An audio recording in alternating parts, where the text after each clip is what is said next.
Good morning students.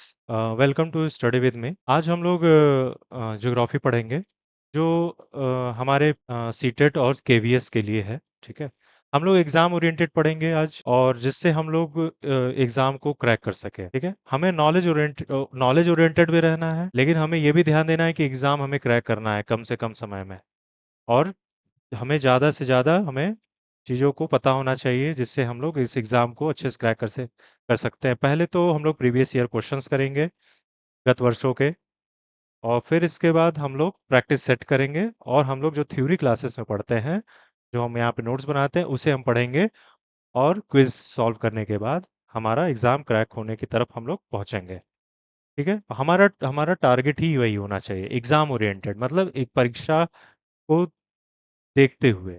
ठीक है, जो परीक्षा है उसके हिसाब से। तो प्रीवियस ईयर आप जरूर करिए, और नेक्स्ट हम लोग जो है थ्योरी या जो पढ़ेंगे, और आप उसे नोट डाउन करिएगा। ठीक है, हम लोग ज्योग्राफी पढ़ रहे हैं जो 6 to 8 क्वेश्चन का वेटेज रखता है, और हम लोग आज पढ़ेंगे ग्लोब। ठीक है, ग्लोब। तो ग्लोब आप लिख लीजिए। ग्लोब क्या है? ग्लोब जो है पृथ्वी का लघु पृथ्वी का लघु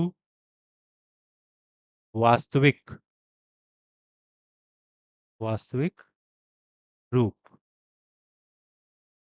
ठीक है, और इंग्लिश में हम लिखेंगे इसे small small real model of real model of the earth.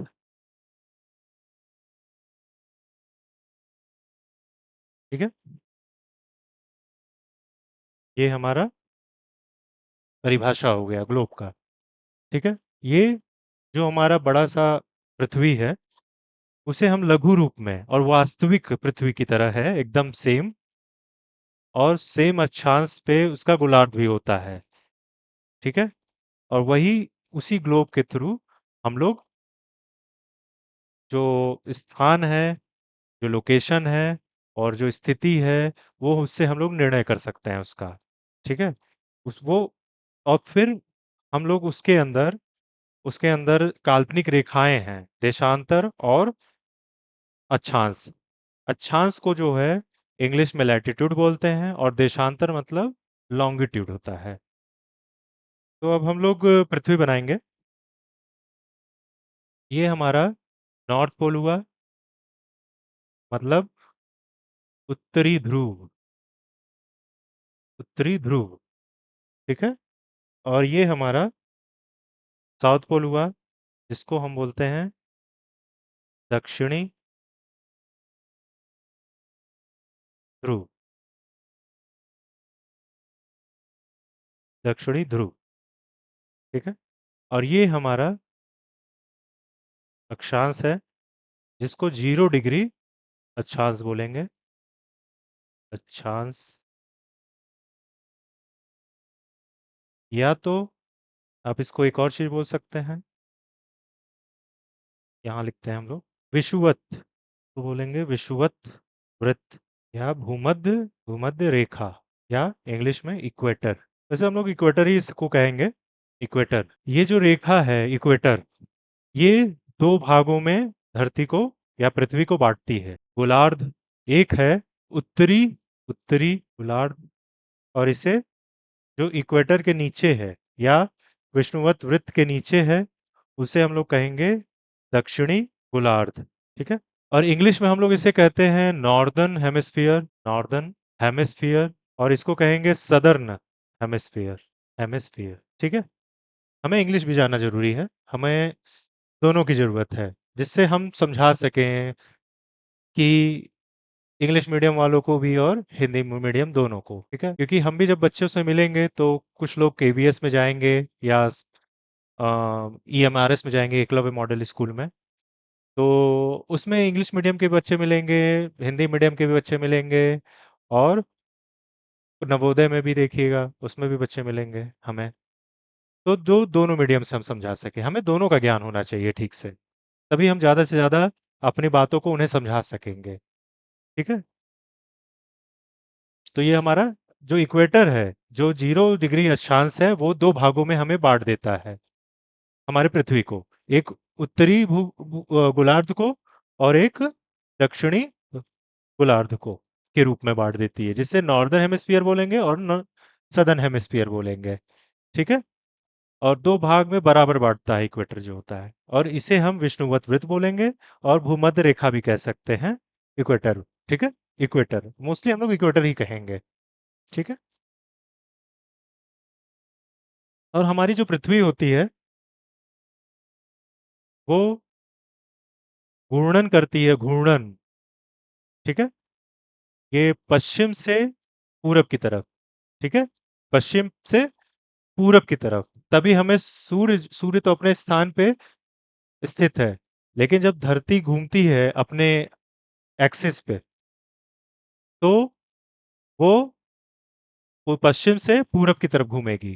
तभी सूर्य जो है हमें पूरब की तरफ से नजर उगता हुआ दिखाई देता है। ठीक है? अब हम लोग नेक्स्ट करते हैं। अब हम लोग करेंगे, लिखेंगे, पढ़ेंगे अक्षांश, अक्षांश और देशांतर।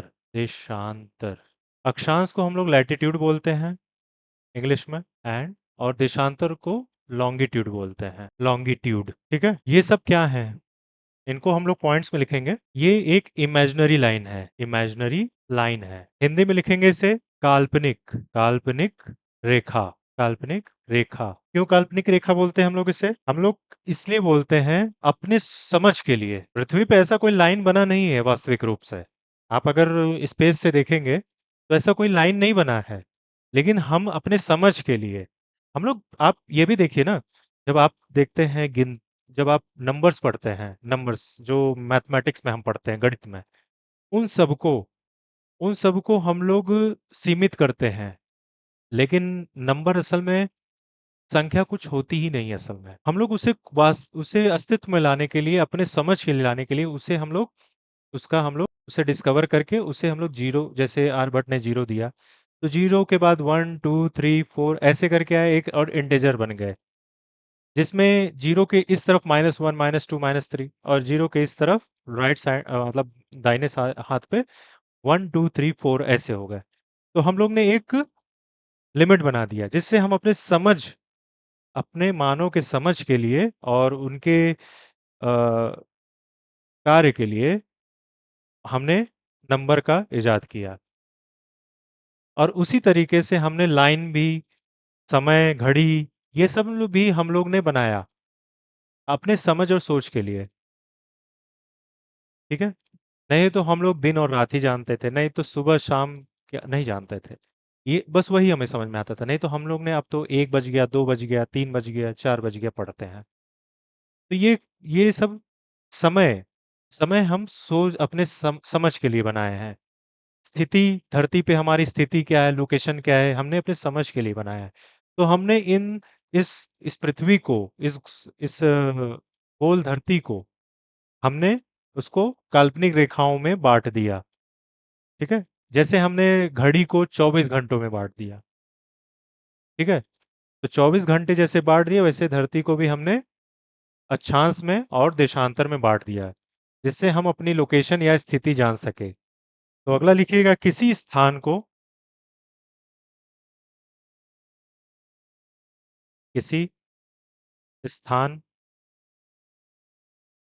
किसी स्थान की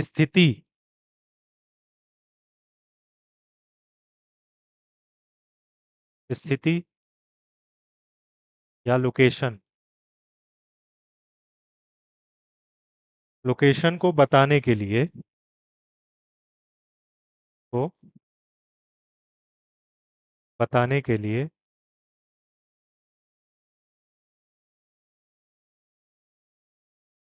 लिए अक्षांश और देशांतर का हम लोग प्रयोग करते हैं। ठीक है? फिर नेक्स्ट, इसी से हम लोग समय का भी निर्धारण करते हैं। समय निर्धारण करते हैं, टाइम कैलकुलेशन।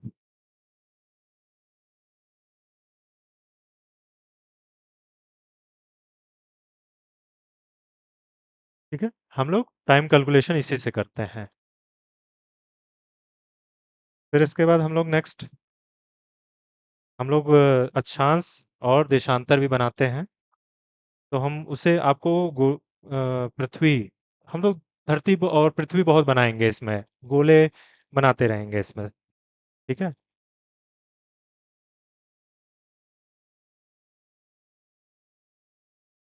हमारा फर्स्ट क्लास है, तो हम लोग आराम से स्लोली चलेंगे, जिससे आपको अच्छे से समझा सके, जिससे नेक्स्ट हम लोग स्पीड में चलेंगे तो जल्दी से जल्दी आपको उसमें समझाएंगे, क्योंकि हमें टाइमली कवर भी करना है। ठीक है?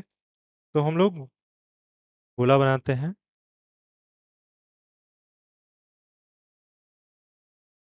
ठीक, ये हमारा पृथ्वी हो गया, ये हमारा नॉर्थ पोल हो गया, ये हमारा साउथ पोल हो गया, और ये हमारा इक्वेटर बन गया, जो धरती को या पृथ्वी को दो बराबर भागों में बांट देता है। इसको 0 डिग्री अक्षांश कहेंगे,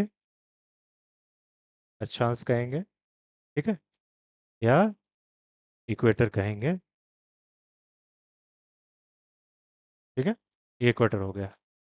और हम लोग इसे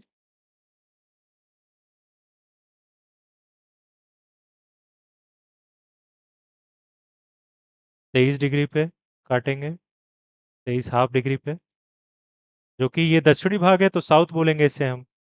और ये हमारा उत्तरी है, तो हम लोग इसको 23 का हाफ करके डिग्री नॉर्थ, उत्तर में है तो नॉर्थ बोलेंगे इसे हम।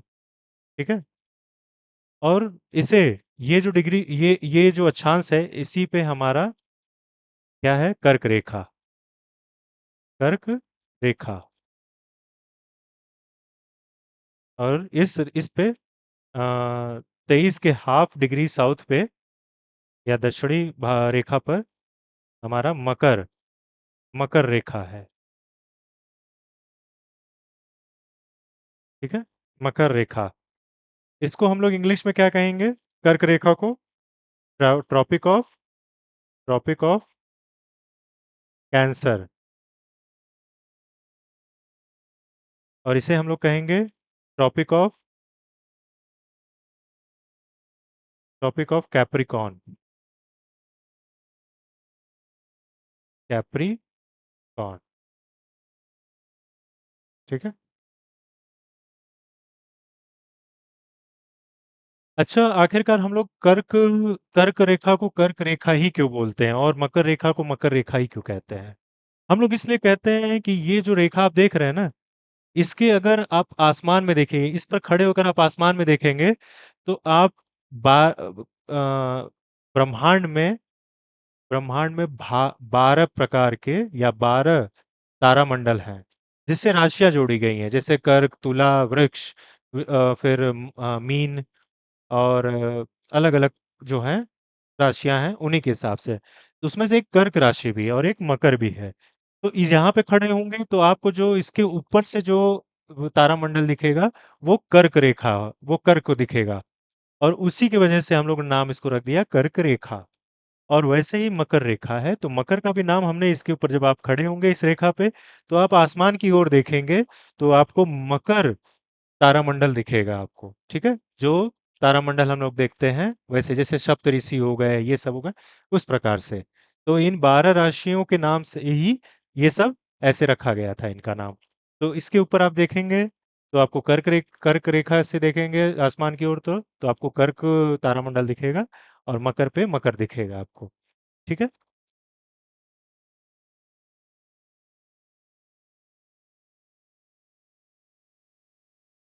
हमारी एक और लाइन आएगी यहाँ पे, एक और अक्षांश होगा,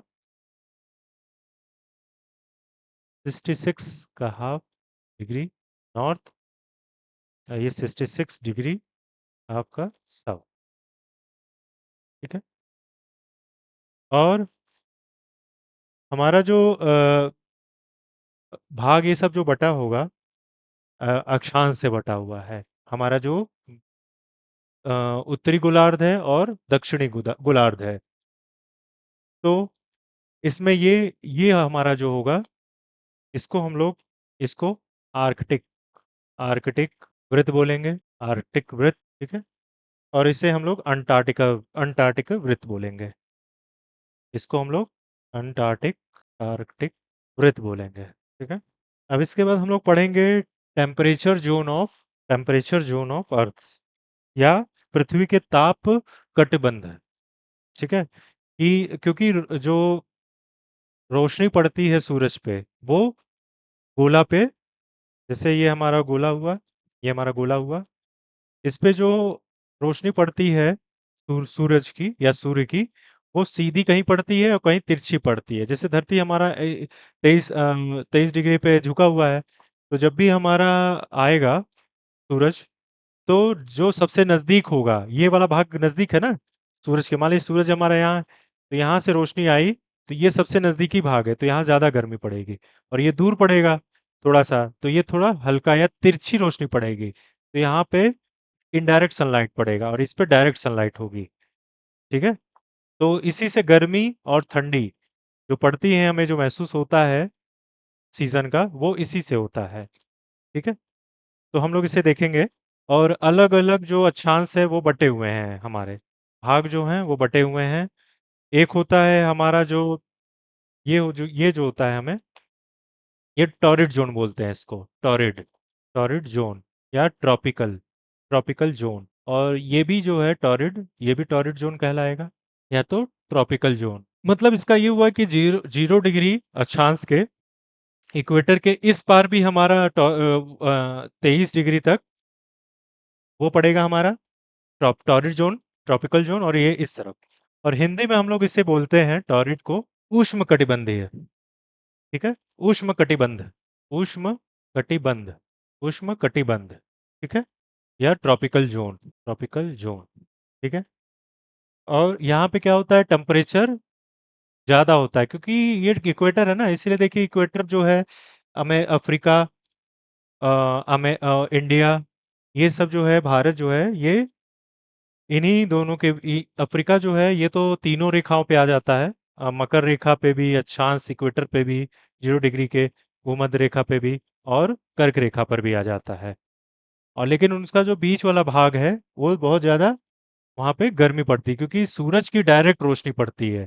सूरज की जो है डायरेक्ट रोशनी पड़ती है इस पे, ये सूरज है, सन, यहाँ पे डायरेक्ट रोशनी पड़ती है, ठीक है।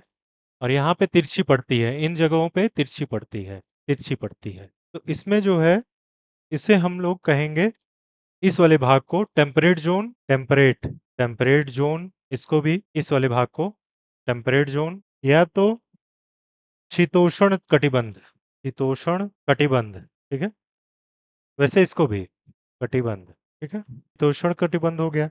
और ये हमारा फ्रिजिड जोन, इसको हम लोग बोलते हैं, ये जो दक्षिणी दक्षिणी पोल के पास जो है ये भाग, मतलब 60 डिग्री से, ये 90 डिग्री होता है असल में, ये 90 डिग्री होता है। तो 66 से लेकर 90 के बीच वाले जो क्षेत्र होते हैं, उनको हम लोग फ्रिजिड जोन बोलेंगे, इंग्लिश में फ्रिजिड जोन। बहुत कड़ाके की ठंड पड़ती है, और इसको शीतोष्ण भी बोलते हैं, वो हम लोग इसे शीत शीत कटिबंध बोलेंगे, इसे शीत कटिबंध। कंफ्यूज मत होइएगा शीतोष्ण में और शीत वाले में। कटिबंध, शीत कटिबंध। और वैसे यहाँ पे उत्तरी गोलार्ध की तरफ भी इसको फ्रिजिड फ्रिजिड जोन, फ्रिजरेटर नहीं आप सुने हैं, तो उसी नाम से मूल मूल इसका वर्ड वहीं से आया है, फ्रिजिड, फ्रिज, फ्रिज जैसा है एकदम। फ्रिजिड जोन, या तो शीत कटिबंध, शीत कटिबंध, फ्रिजिड जोन हो गया हमारा ये, ठीक है।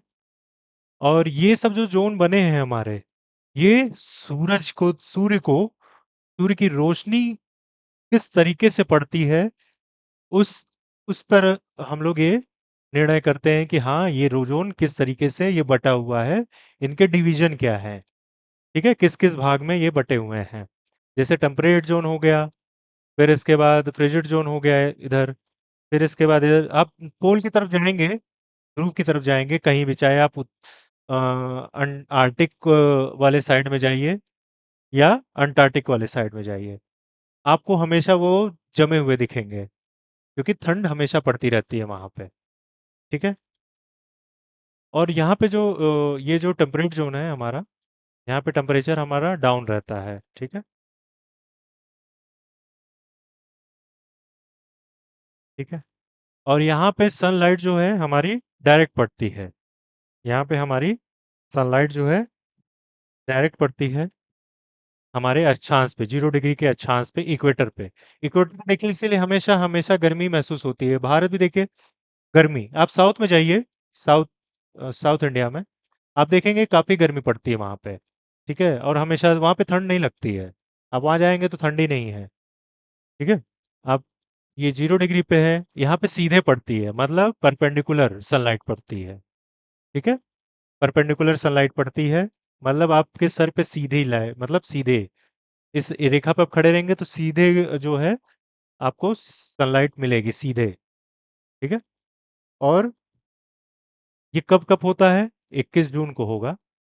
21 जून को सबसे ज़्यादा दिन का भाग, दिन भी रहता है सबसे ज़्यादा, रात की अपेक्षा में। 21 जून को, 21 जून को,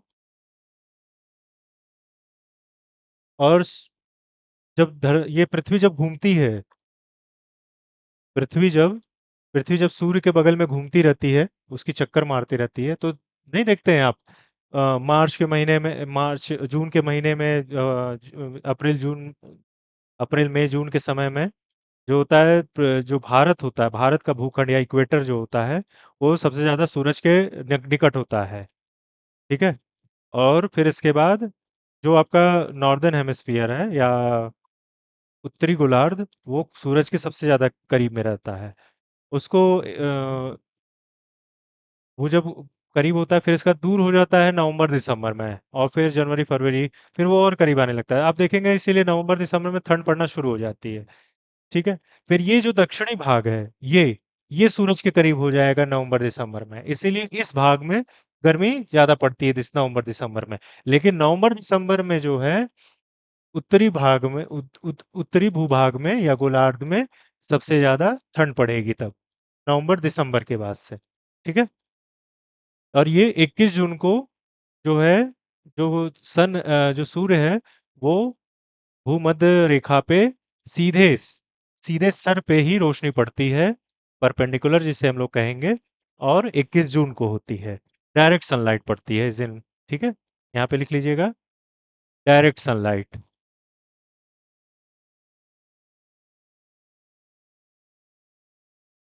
ठीक है?